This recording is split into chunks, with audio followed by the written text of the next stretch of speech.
Pronto ya llegamos. Bájame esa maleta del estante superior. Esa, la marrón. Le pidió a Nico una señora mayor de aspecto agradable, que le señaló el compartimento de equipaje con el dedo. Al darse cuenta de que la anciana se le dirigió a él, Nicolás no pudo dejar de sonreír. Ahora mismo, señora. Dejó el sobre con la carta sobre la mesa, se levantó de su sitio de un salto e hizo lo que le había pedido. Entregó la maleta a su dueña y después de escuchar el agradecimiento de la anciana, volvió a su asiento que estaba junto a la ventana. Intentó sentarse de tal manera que la luz recayera en el sobre que tenía en sus manos, y sacó de él una carta que parecía ser larga. Eran varias hojas de cuaderno cubiertas con la letra grande de su padre, Ignacio. Y Nico volvió a leer las líneas una vez más. Probablemente era la cuarta o tal vez la quinta. Nico no era muy sentimental por naturaleza. Fue criado para ser un hombre de verdad, capaz de sobrevivir en el bosque si fuera necesario. Sin embargo, una vez que pisó la mili, y además fue muy lejos de su casa, empezó a tomarse las cosas muy a pecho. Quizá por esa razón la separación de la persona más cercana y querida que era su padre, le pareció extremadamente dolorosa. Padre e hijo siempre estuvieron muy unidos. La madre de este joven soldado murió al dar a luz y dejó al bebé en brazos de su marido. Ignacio, quien de repente perdió a su querida esposa, se quedó con su heredero y al principio lo pasó muy mal. Durante una temporada, la abuela de Nico, la madre de Ignacio, le ayudó con el niño, pero pronto entregó su alma a Dios. Entonces, cuando Nico ya casi tenía 3 años, Ignacio tuvo que seguir cuidándolo solo y haciendo todo lo posible para que estuviera bien. Era un buen padre, atento, cariñoso, no demasiado estricto y que amaba a su hijo profundamente. No era raro que se acercaran tanto. Nicolás volvió a recorrer con la mirada las líneas que se había aprendido de memoria. El padre se lo estuvo contando todo. Cosas de los vecinos, del trabajo, de la vida en el pueblo. Pues aquí, Nicky, cuando regreses de la mili, me vas a ayudar con las tareas del hogar. Le escribió Ignacio, y se veía claro que echaba mucho de menos a su hijo. Hay que arreglar la caseta de baños. El tejado está hecho una pena. También tengo ganas de que vayamos a pescar al río, tú y yo. El verano pasado llenaba de pescado cubos enteros. Y no me quedaba otro remedio que repartirlo entre los vecinos. El hombre no solo compartía sus planes con el hijo, sino que también le pasaba información más intrigante. ¿Sabes, Nicky? Tengo una noticia más para ti. Conocí a una mujer. Se llama Silvia. Es buena y sabe llevar muy bien la casa. Ya me siento mayor para tener citas románticas, así que enseguida le propuse que viniera a vivir con nosotros. ¿Y lo aceptó? Espero que se lleven bien. Una sonrisa volvió a tocar los labios de Nicolás.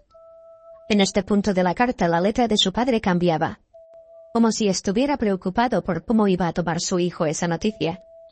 Pero no tenía que preocuparse por nada. Nico se sentía sinceramente feliz por su padre.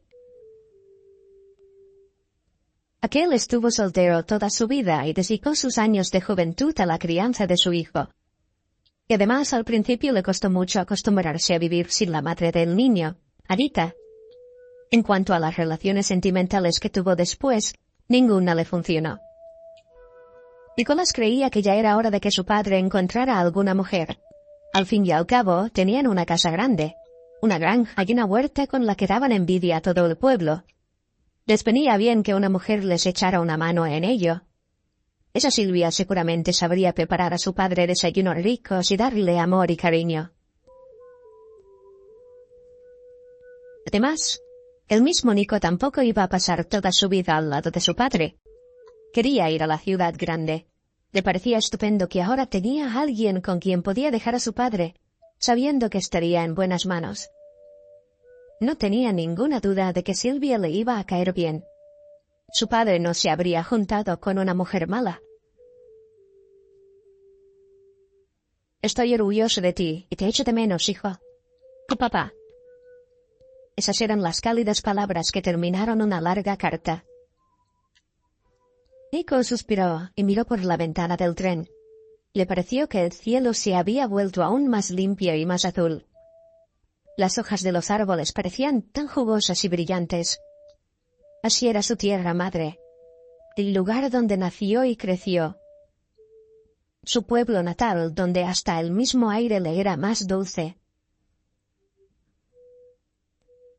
Nicolás hizo andando todo el camino hasta casa, cubriendo de polvo sus botas militares. Tenía ganas de sentir la ruta que le llevaba a su hogar. Su regreso. La sonrisa no abandonó el rostro del joven ni un solo instante.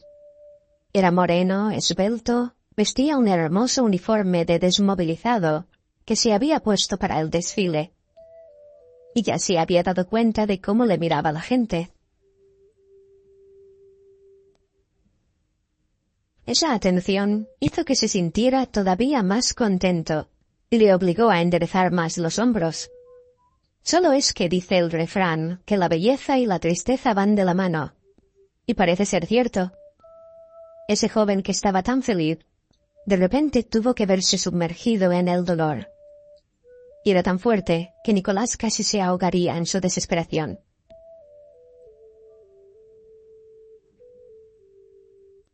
Nico, hijo, ¿eres tú? Era el vecino que salió a su encuentro. ¿Ya has vuelto, soldado? Sí, soy yo. Hola. Nicolás estaba sonriendo. El hombre se arrojó sobre él para darle un fuerte abrazo. Siempre se llevó bien con el padre del chico, y a Nicolás lo vio crecer. Al haber abrazado con entusiasmo al joven desmovilizado, el vecino de repente se volvió triste. Miró hacia la casa de Nico, en la que el chico tenía tantas ganas de entrar, y luego dio un profundo suspiro.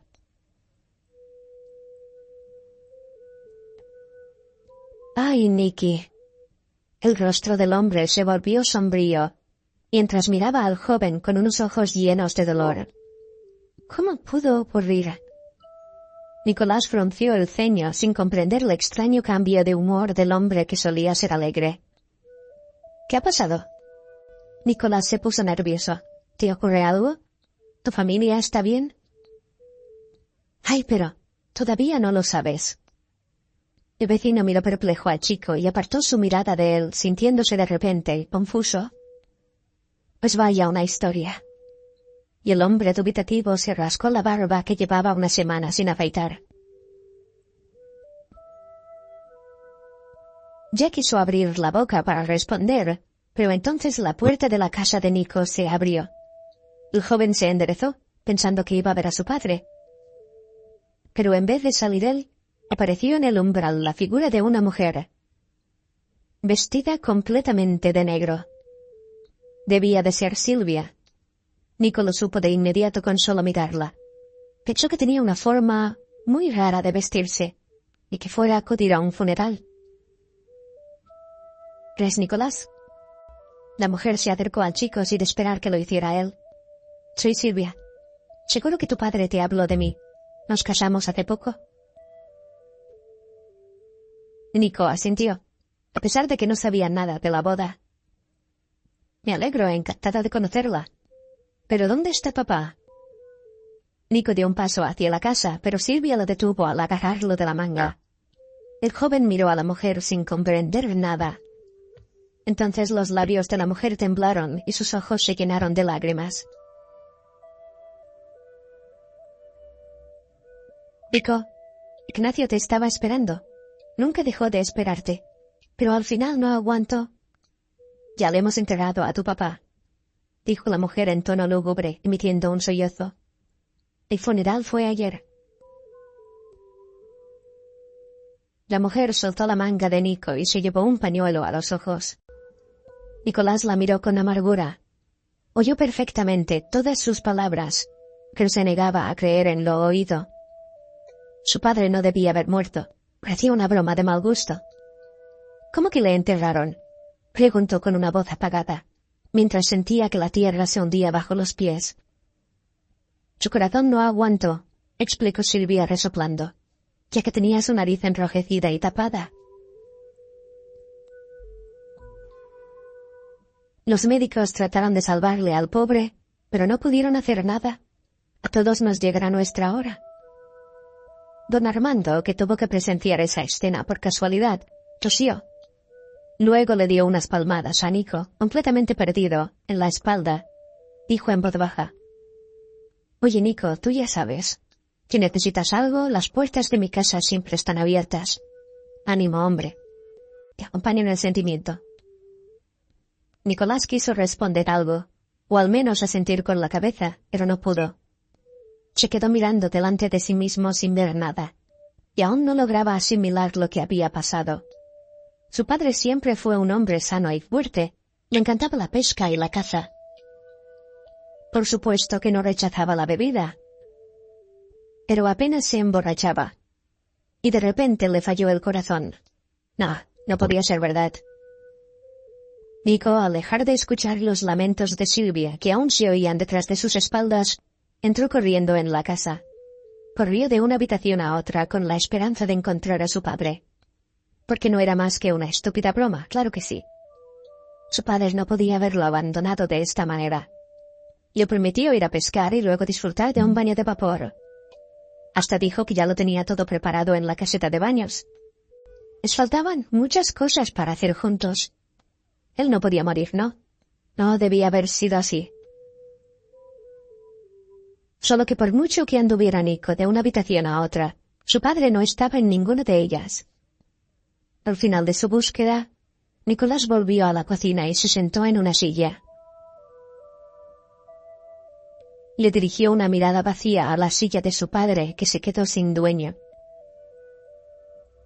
¿Quieres que te lleve al cementerio?, le propuso Silvia, quien de repente resultó estar cerca. «Has sido enterrado junto a tu madre». Nico se sobresaltó de sorpresa. ¿De dónde había salido? «No, ya iré yo solo», murmuró con voz ronca. La mujer asintió. Luego se puso nerviosa. Le ofreció algo de comida al chico, aunque Nicolás no podía ni pensar en masticar y tragar, aunque fuera un bocado diminuto. «Gracias, no tengo hambre. Me voy», dijo Nicolás y se levantó bruscamente. El joven estaba tan inmerso en su tristeza que ni siquiera podía hablar con claridad. Silvia pareció decirle algo cuando ya había salido. Pero ni la oyó. Tal vez, como estaba vestido con su uniforme, Nico se dirigió hacia el cementerio. Recordó cómo siendo un escolar había oído muchas historias terribles sobre ese sitio. Decían que allí había enterradas algunas brujas, y que los cadáveres se los sacaban de las tumbas tirándolos de los brazos. De esta manera los chicos de la zona intentaban intimidar los unos a los otros para que al anochecer no se atrevieran a dar ni siquiera un paso hacia el cementerio. Y ahora, Nicolás iba allí a visitar a sus padres. Por el camino entró en una tienda de alimentación para comprar una botella de aguardiente y apaciguar al menos algo su dolor. Después de pensar un poco, compró 2 botellas y algo para picar. Al llegar a la tumba de su madre, vio que el terreno junto a ella ya no estaba vacío. Había una tumba fresca, con una cruz cristiana encima. Debajo de la cruz, vio una foto enmarcada. En la imagen salía su padre, que parecía mirarlo y sonreírle con una ternura y alegría, como si estuviera contento de volver a ver a su hijo. Y entonces, Nico dio rienda suelta a sus lágrimas. Cayó de rodillas en el suelo junto a la tumba. Apoyó la frente en la cruz. «¿Qué has hecho, papá? ¿Cómo has podido irte sin ni siquiera despedirte de mí?», lloró Nico, tratando de secarse las lágrimas que rodaban calientes por su cara. Al haberse calmado un poco, se sentó al lado de su padre y puso un vaso delante de él. Lo llenó de aguardiente hasta el borde, y él mismo hizo un trago. «Papá», dijo sacudiendo la cabeza cuando su garganta se quedó tiesa por el dolor. Eché que hoy nos íbamos a tomar unas copas tú y yo. Pero esto no me lo podía imaginar ni en mi peor pesadilla. Nico se quedó sentado al lado de la tumba durante mucho rato, hablando con su padre. Primero le reprochaba no haberlo esperado. Después le pedía disculpas por algunos pecados suyos. Cuanto más bajo se ponía el sol, menos aguardiente le quedaba en la botella, y menos coherentes se volvían sus discursos. Así fue encontrado por unos vagabundos de la zona. Ya estaba anocheciendo, era difícil ver en la oscuridad, y ellos no se fijaron en Nicolás hasta que se acercaron más, y le vieron sentado junto a la cruz. «Anda, mira, ¿quién está ahí en la tumba?», exclamó uno de los mendigos al ver a alguien moviéndose sobre la tumba fresca. El otro mendigo se sobresaltó y se santiguó. «¿Quién anda ahí?», gritó, pero su voz sonó temblorosa. «Pues yo», balbuceó Nico, mirando a sus repentinos huéspedes. «¿Y ustedes qué hacen merodeando por aquí? ¿O es que están robando tumbas?». Los vagabundos se miraron y no intentaron ni poner excusas, porque era precisamente lo que estaban haciendo. ¿Y qué pasa? Los muertos ya no necesitan dulces ni cigarrillos, mientras que a ellos les valía cualquier cosa. «¿Y tú, chaval, qué haces aquí sentado solo, como si fueras un fantasma? ¿Crees que haces bien asustando a la gente?», dijo uno de los vagabundos tratando de cambiar de conversación. «No estoy solo. Estoy viviendo aquí con mi padre por última vez», dijo Nico indicando la foto de su padre. «Y va, pues te acompañamos en el sentimiento», dijeron los vagabundos. El alcohol le desató la lengua al chico y pensó que sincerarse con esos dos bastardos sería una buena idea. Entonces, siguiendo con una charla amena, invitó a ambos hombres a compartir con él la segunda botella. Los tres desconocidos se sintieron muy a gusto conversando. Nico les contó cómo regresó del ejército y cómo le dejó impactada la terrible noticia sobre su padre. «Nunca tuve a nadie más en el mundo, solo a él», se quejó el chico, tratando de mover su lengua medio dormida. «Y ni siquiera lo vi antes de su muerte, ¿se imaginan? No pude despedirme de él. Fue enterrado ayer y yo acabo de regresar hoy mismo». Nico dio un profundo suspiro y para luchar con un nuevo ataque de lágrimas, arrimó los lágrimos a la botella y la vació por completo. La pandilla ya estaba bastante borracha cuando uno de los vagabundos sugirió: «Pues entonces despídete de él como Dios manda. Te echaremos una mano». «O sea, ¿cómo es eso?». Nicolás clavó su mirada adormilada en su interlocutor. «Excavamos la fosa, levantaremos la tapa del ataúd. Si fue enterrado ayer el cuerpo ni siquiera ha comenzado a descomponerse. Te ayudaremos y nos invitas a otra botella, ¿eh?». «¿De qué me estás hablando?», exclamó Nicolás. «¿Cómo vamos a cavar una tumba? ¿Tú estás loco o qué?». «Shh, no chilles. Piénsalo bien, ¿qué más te da? El vigilante ya se ha ido, no hay nadie a nuestro alrededor. Cavamos tan rápido como podemos, te despides de él y le volvemos a enterrar. ¿Qué problema hay? En cuanto a las palas, aquí son fáciles de conseguir. Además, lo haremos por el bien de tu padre, ¿sí? Él mismo estaría feliz si le dijeras adiós. ¿Sí o no?», dijo el vagabundo. Puede que su dolor fuera tan grande, o puede que la borrachera le diera coraje al joven que se sentía desesperado. Pero pasados unos 10 minutos, los vagabundos le convencieron para que cometiera este acto horrible. El trabajo se puso en marcha en cuestión de minutos. Los vagabundos se hicieron con 3 palas y los 3 se pusieron manos a la obra. «Ya está. Ya estoy tocando la tapa del ataúd. Ahora vamos a usar las manos», gritó uno de los vagabundos y siguió cavando en la superficie dura. Nicolás limpió la tierra negra y húmeda y miró la tapa marrón del ataúd. Una cruz dorada brillaba a la luz de la luna. El joven no se paró a pensar si hacía o no lo correcto, pero ya no podía dar marcha atrás. Era como si un sexto sentido lo empujara para que siguiera adelante y le ordenara ver al padre muerto con sus propios ojos. Solo entonces sería capaz de dejarlo irse para siempre. «A ver, un poco más», dijo con voz ronca uno de los vagabundos cuando movieron la tapa de su lugar. «Ya está». Resoplando, los vagabundos se apartaron de la tumba para ofrecerle más espacio al chico. Pero tan pronto como el joven se inclinó sobre el cadáver de su padre, gritó horrorizado: «¡Ese no es mi padre!». Nico siguió mirando una cara que le era completamente desconocida y sintiéndose perturbado. Al final retrocedió del ataúd. Era el momento en el que experimentó muchas emociones a la vez: sorpresa, conmoción, ira, comprensión, alegría y esperanza. Toda la borrachera se le pasó al instante. El hombre que estaba en el ataúd no era su padre. Eso quería decir que aún existía la posibilidad de que su padre estuviera vivo. Por alguna razón, frente a sus ojos apareció el rostro lleno de lágrimas de Silvia, la inconsolable viuda. Después de todo, fue la bruja de ella quien enterró a su padre. Junto con sus nuevos conocidos, Nico le devolvió a la tumba su aspecto anterior. Habiendo recompensado generosamente a los vagabundos, les pidió que guardaran silencio y abandonó el lugar. Cuando Nicolás regresó a la casa, no mostró de ninguna manera a Silvia que sospechara de ella. Se puso a hacer el papel de un hijo destrozado por la pérdida, pero al mismo tiempo siguió haciéndole preguntas a su madrastra. «Silvia, cuénteme sobre mi padre. Al fin y al cabo fue con usted con quien pasó los últimos días de su vida», le dijo Nico durante la cena. «¿Y qué quieres saber, Mickey, cariño?», preguntó la mujer mostrándose amable. «Pues todo, quiero saberlo todo. ¿Cómo le conociste? ¿Cómo les fue la vida juntos? ¿Por qué celebraron la boda sin haberme esperado?». Nico intentó hacer las preguntas con una intención sincera.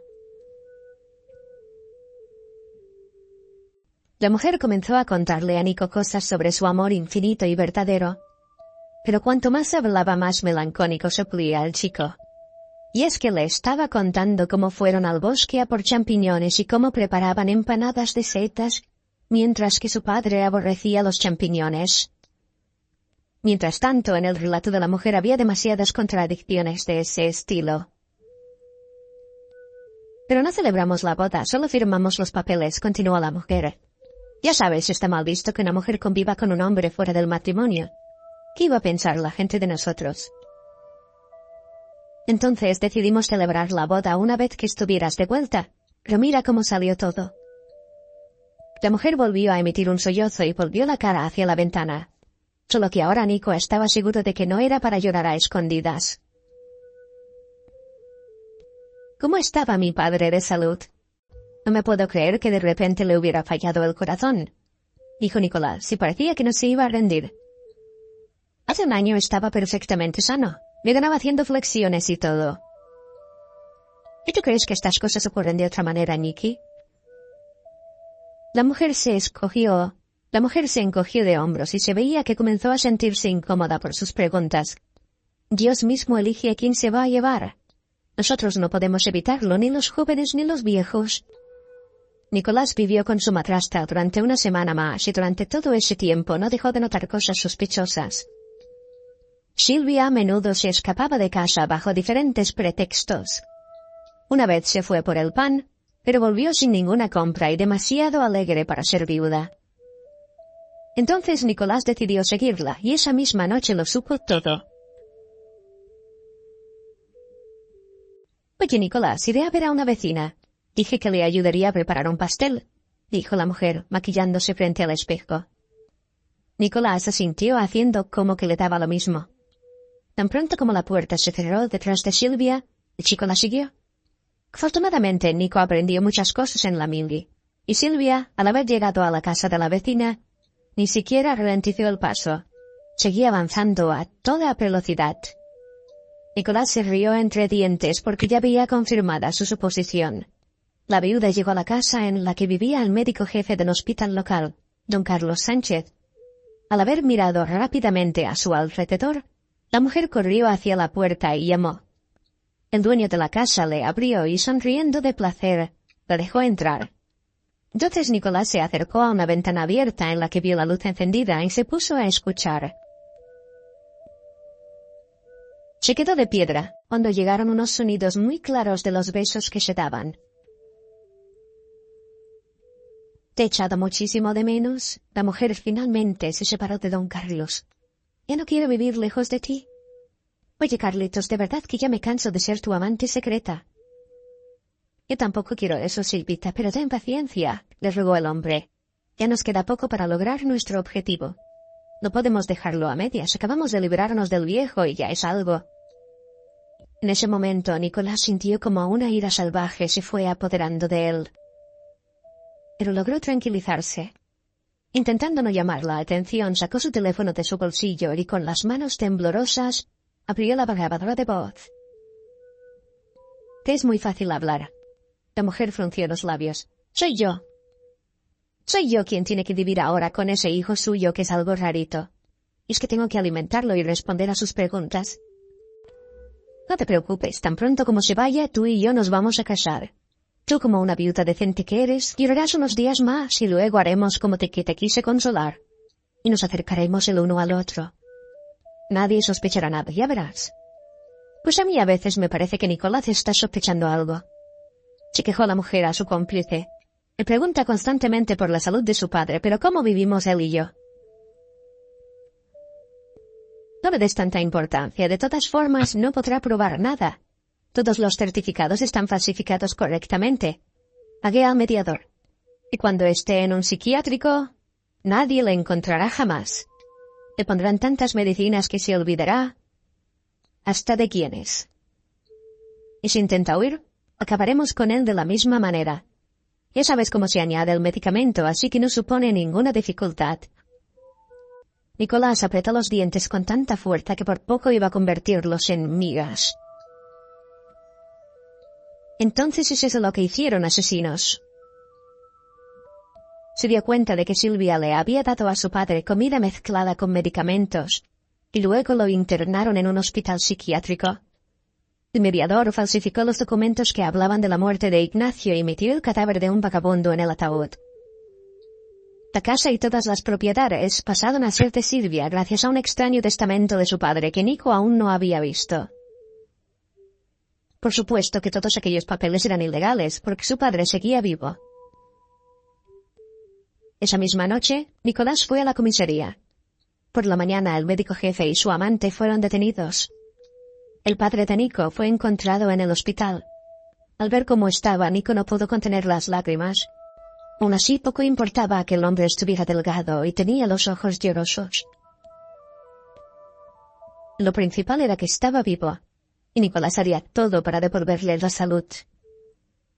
«Hola, papá», dijo el hijo con un hilo de voz temblorosa, pero también con una sonrisa sincera, y le abrazó al viejo. «¿Cuánto te eché de menos?